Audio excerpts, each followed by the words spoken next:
Hello friends, नमस्ते। कैसे हैं आप लोग? आई होप आप सभी लोग अच्छे होंगे। तो फ्रेंड्स, आज की इस वीडियो में मैं आपको 3 आईआईटीज़ से जुड़े रिलेटेड इन्फॉर्मेशन को बताऊंगा, और जिसमें से 2 आईआईटीज़ के पीजी एडमिशन से रिलेटेड इन्फॉर्मेशन होगा और एक आईआईटी का जेआरएफ से जो आया हुआ नोटिफिकेशन है जेआरएफ पोस्ट के लिए, उससे रिलेटेड इन्फॉर्मेशन होगा। तो उससे पहले अगर आप इस चैनल पर नए हैं तो मेरे चैनल यांत्रिक पाठशाला को सब्सक्राइब कर लीजिए, ताकि ऐसे ही नोटिफिकेशन और लेटेस्ट अपडेट आप जल्दी से पा सकें। तो चलिए अब लोग इन्फॉर्मेशन देखते हैं।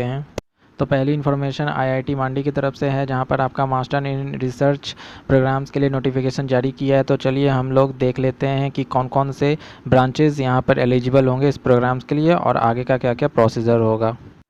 एमएस प्रोग्राम के लिए पहला जो हमारा एलिजिबल ब्रांच है वो है आपका मैकेनिकल इंजीनियरिंग, और इसमें आपका 3 स्पेशलाइजेशन रखा गया है, जिसमें से पहला है आपका मैकेनिकल डिज़ाइन, जिसके लिए आपकी क्वालिफिकेशन होनी चाहिए बीटेक मैकेनिकल इंजीनियरिंग में, और प्लस आपका एक वैलिड गेट स्कोर होना चाहिए। दूसरा हमारा फ्लूइड थर्मल रखा गया है, जिसमें सेम आपका क्वालिफिकेशन रखा गया है। और थर्ड आपकी मैन्युफैक्चरिंग रखी गई है, जिसमें आपकी क्वालिफिकेशन बीटेक मैकेनिकल या प्रोडक्शन या मैन्युफैक्चरिंग इंजीनियरिंग या उससे रिलेटेड ब्रांच से होनी चाहिए, प्लस आपका एक वैलिड गेट स्कोर होना चाहिए। ओके, और चलिए हम लोग नेक्स्ट प्रोग्राम के बारे में देखते हैं।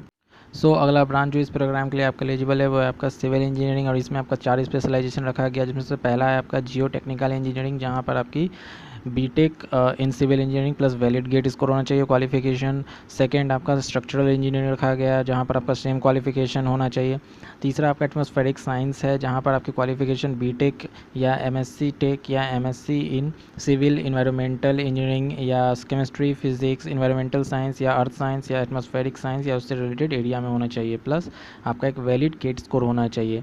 फोर्थ है हमारा remote sensing and geo informatics system, जहाँ पर आपकी बीटेक एमएससी टेक या एमएससी आपकी होनी चाहिए, और इसमें आपका रिमोट सेंसिंग या जीआईएस या geo informatics, geology, computer science या मैथमेटिक्स या उससे रिलेटेड एरिया में होनी, और साथ ही साथ आपके पास एक वैलिड गेट स्कोर भी होना चाहिए। ओके, आखिरी जो ब्रांच हमारा एलिजिबल है इस एमएस प्रोग्राम के लिए वो है आपका मटेरियल साइंस, और इसके लिए क्वालिफिकेशन आपका क्या होना चाहिए, बीटेक इन मैकेनिकल या केमिकल इंजीनियरिंग प्लस आपका एक वैलिड गेट स्कोर होना चाहिए। ओके फ्रेंड्स, यहाँ पर आपका गेट स्कोर मस्ट है, और आपके गेट स्कोर जो भी यहाँ पर स्पेसिफाइड ब्रांचेज हैं उसमें आपकी होनी चाहिए। ओके, अब हम लोग देख लेते हैं एप्लीकेशन प्रोसीजर, और उससे और आगे हम लोग इम्पॉर्टेंट डेट्स को भी देख लेते हैं। एप्लीकेशन प्रोसीजर में यहाँ पर आपका लिंक दिया हुआ है, जिसे मैं डिस्क्रिप्शन बॉक्स में दे दूंगा, और वहाँ से अगर आप ऑनलाइन अप्लाई कर सकते हो अगर आप इंटरेस्टेड और एलिजिबल हो तो। और इससे रिलेटेड क्वेरीज़ के लिए भी यहाँ पर आपका डिटेल दिया गया है, जहाँ से अपने जितने भी क्वेरीज़ हैं उसे आप पूछ सकते हो। और यहाँ पर आप देख सकते हैं कोविड-19 इशू द एडमिशन प्रोसेस में differ from the earlier procedure subjected to government of India norms. मतलब क्या हुआ आपका, तो पहले क्या होता था कि आपको आपके गेट स्कोर के बेसिस पर आपको शॉर्ट लिस्ट किया जाता था और फिर आपका इंटरव्यू लिया जाता था। बट 19 पैंडेमिक के कारण अभी क्या हो रहा है, बहुत सारे इंस्टीट्यूट्स में वो लोग क्या कर रहे हैं कि आपको आपके गेट स्कोर के बेसिस पर ही डायरेक्टली आपका सिलेक्शन कर लिया जा रहा है और इंटरव्यू को कैंसिल कर दिया जा रहा है, तो इंटरव्यू नहीं हो रहा है। और या फिर आपका वीडियो कॉन्फ्रेंसिंग के द्वारा भी आपका इंटरव्यू लिया जा सकता है। तो ये सब प्रोसेस में चेंजेस आ सकते हैं। ओके, नेक्स्ट अब इम्पॉर्टेंट डेट्स हम लोग देख लेते हैं। यहाँ पर ऑनलाइन एप्लीकेशन फिलिंग का जो स्टार्टिंग डेट है वो 28 ऑफ अप्रैल है, जो आपका शुरू हो चुका है, और लास्ट डेट है इसकी 17 ऑफ मई 2020। अगर आप एलिजिबल और इंटरेस्टेड हैं तो आप अप्लाई कर सकते हैं इसके लिए। और यहाँ पर आपका शॉर्टलिस्टेड कैंडिडेट्स, जो भी कैंडिडेट्स को शॉर्टलिस्ट किया जाएगा उन्हें उनके ईमेल के माध्यम से इन्फॉर्म किया जाएगा, और रिटन टेस्ट या फिर जो भी शॉर्टलिस्टेड कैंडिडेट्स का डिक्लेरेशन होगा वो आईआईटी मंडी के वेबसाइट पर आपको दे दिया जाएगा। ओके, ये था आपका आईआईटी मांडी के एमएस प्रोग्राम में एडमिशन के लिए इन्फॉर्मेशन। और नेक्स्ट इन्फॉर्मेशन है आपका आईआईटी दिल्ली के पीजी प्रोग्राम से रिलेटेड नई नोटिस जो आई हुई है उसको हम लोग देख लेते हैं।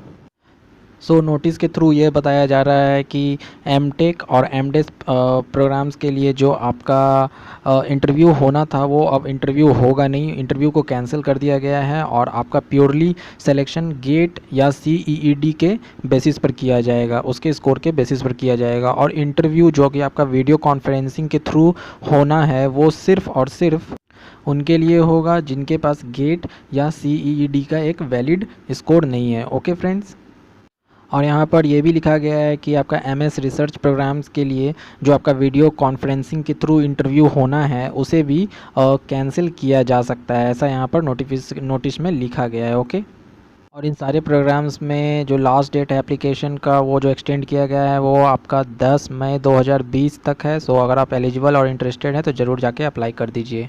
और friends, range of dates for test और आपका रखा गया है वो है आपका 18 मई से 17 जून 2020 के बीच। ओके, अब हम लोग अपने नेक्स्ट इन्फॉर्मेशन को देख लेते हैं, जो है आपका आईआईटी भुवनेश्वर से रिलेटेड, जहां पर आपके जेआरएफ पोस्ट के लिए नोटिफिकेशन जारी की गई है। तो चलिए हम लोग देख लेते हैं उस नोटिफिकेशन को।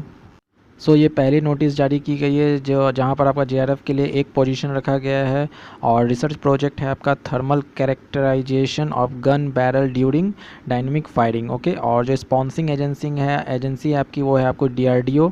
और जो आपकी सैलरी होगी वो यहाँ पर 31,000 प्लस एचआरए होगी पर मंथ।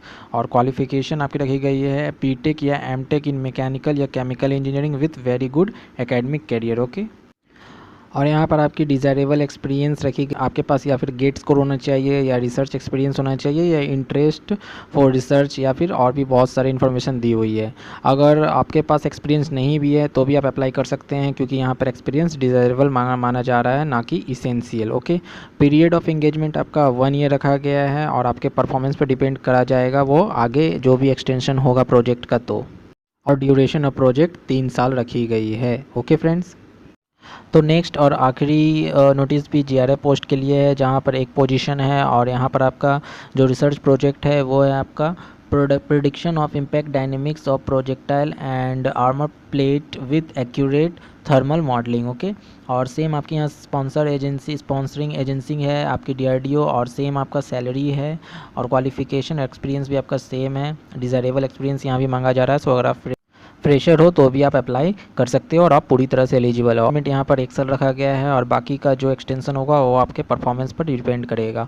और ड्यूरेशन ऑफ प्रोजेक्ट यहाँ पर 2 साल रखी गई है। ओके, सो फ्रेंड्स, ये थे सारी इन्फॉर्मेशन आईआईटी से रिलेटेड। तो अगर इन्फॉर्मेशन आपको यूजफुल लगा हो तो मेरे इस वीडियो को जरूर लाइक करिएगा, अपने फ्रेंड्स के साथ इस वीडियो को जरूर शेयर करिएगा। मेरे यांत्रिक पाठशाला को सब्सक्राइब कर लीजिए। मिलते हैं आगे ऐसे किसी और वीडियो के साथ। Thank you, take care, bye.